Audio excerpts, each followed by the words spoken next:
ഉന്നാവ് ബലാത്സംഗ കേസിൽ ബി.ജെ.പി. മുൻ എം.എൽ.എ. കുൽദീപ് സിംഗ് സെൻഗാറിന് തിരിച്ചടി. ശിക്ഷ മരവിപ്പിച്ച ഡൽഹി ഹൈക്കോടതി ഉത്തരവ് സുപ്രീംകോടതി സ്റ്റേ ചെയ്തു. സിബിഐയുടെ അപ്പീലിലാണ് നടപടി. 4 ആഴ്ചയ്ക്കകം മറുപടി നൽകണമെന്നാവശ്യപ്പെട്ട് എതിർകക്ഷികൾക്ക് സുപ്രീംകോടതി നോട്ടീസ് അയച്ചു. അതിജീവിതയും മാതാവും കോടതിയിലെത്തിയിരുന്നു. जिनका नाम मतलब तो नहीं, लेकिन वो अलग अलग तरीके से सुप्रीम कोर्ट में लिस्टिंग हुई थी, सीबीआई ने फाइल किया था, उसके जो हाई कोर्ट में रिलीफ लेता है, ये चीज़ तो मेंशन नहीं कि ये सेपरेट चीज़ है. उसके लिए हम जो लीगल प्रोसीजर है वो हम आगे देखेंगे. ആർ അച്യുതൻ ഡൽഹിയിൽ നിന്ന് വിവരങ്ങളുമായി ചേരുന്നു. അച്യുതൻ, എന്തൊക്കെയാണ് സുപ്രീം കോടതി ഇടക്കാല വിധിയുടെ വിശദാംശങ്ങൾ?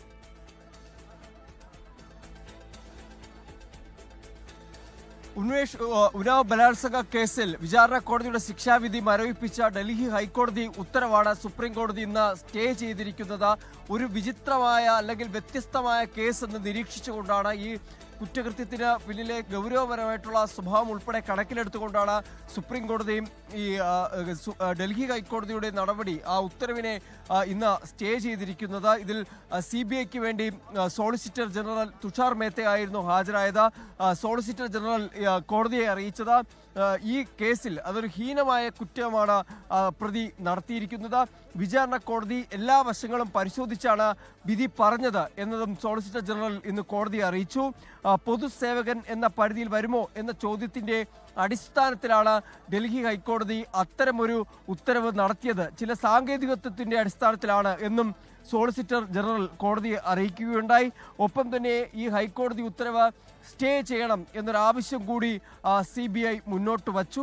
ആ CBIയുടെ വാദം അത് അംഗീകരിച്ചുകൊണ്ടാണ് സുപ്രീം കോടതി ചീഫ് ജസ്റ്റിസ് സൂര്യകാന്ത് അധ്യക്ഷനായ 3-അംഗ ബെഞ്ച് ഈ ഹൈക്കോടതി ഉത്തരവ് ഇപ്പോൾ സ്റ്റേ ചെയ്തിരിക്കുന്നത്. ഈ നിലവിൽ പ്രതിഭാഗം ഉന്നയിച്ചത് ഈ IPC പ്രകാരം പൊതുസേവകൻ MLA ഒരു പൊതുസേവകനല്ല എന്ന് ഡൽഹി ഹൈക്കോടതി നിരീക്ഷിച്ചിരുന്നു.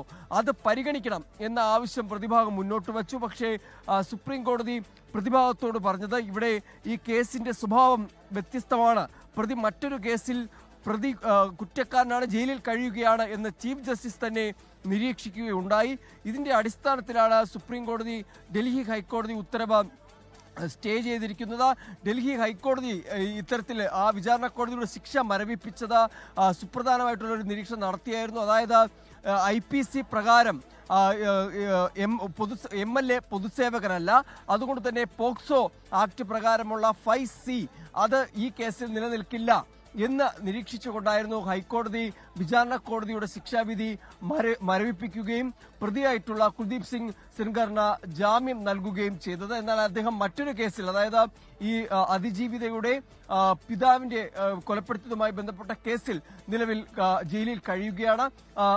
എന്നിരുന്നാലും അതിന് മറ്റേ കേസിൽ അതിജീവിതയെ ബലാത്സംഗ കേസിൽ ജാമ്യം ഡൽഹി ഹൈക്കോടതി നൽകുകയും ചെയ്തു. എന്നാൽ സുപ്രീം കോടതി ഇന്ന് ഡൽഹി ഹൈക്കോടതിയുടെ ആ ഉത്തരവ് സ്റ്റേ ചെയ്യുകയും ഈ ജാമ്യം ഉൾപ്പെടെയുള്ള കാര്യങ്ങളിലാണ് ഇപ്പോൾ സ്റ്റേ ഉണ്ടായിരിക്കുന്നത്. പ്രതിക്ക് ഇത് കുൽദീപ് സിംഗ് സെൻഗാറിന് ഈ സുപ്രീം കോടതിയുടെ നിലവിലെ സ്റ്റേ മൂലം ജയിലിന് പുറത്തേക്ക് വരാൻ കഴിയുകയുമില്ല. എന്തായാലും ഈ വിഷയത്തിൽ വളരെ രാജ്യം ഒന്നടങ്കം ശ്രദ്ധയാർജിച്ച ഒരു വിഷയമാണ്. കഴിഞ്ഞ ദിവസങ്ങളിൽ ഡൽഹിയിലെ പലയിടങ്ങളിലായാണ് അതിജീവിതയും അമ്മയും ഈ ഡൽഹി ഹൈക്കോടതി ഉത്തരവിനെതിരെ പ്രതിഷേധം നടത്തിയത്. ഇന്ന് ഈ കോടതി ഈ കേസ് പരിഗണിക്കുമ്പോഴും അതിജീവിതയും അമ്മയും സുപ്രീം കോടതിയിലുണ്ട്. എന്തായാലും ഈ സുപ്രീം കോടതിയുടെ നിലവിലെ ഈ ഒരു നടപടി അത് താൽക്കാലിക ആശ്വാസം നൽകുന്നതാണ്. ലോകത്തെവിടെയായാലും ഏത് സമയത്തും 24 വാർത്തകളും ഓഗ്മെന്റഡ് റിയാലിറ്റി പാക്കേജുകളും എക്സ്പ്ലെയിനറുകളും വിശദമായി കാണാൻ ഞങ്ങളുടെ YouTube ചാനൽ നിങ്ങൾക്ക് സബ്സ്ക്രൈബ് ചെയ്യാം.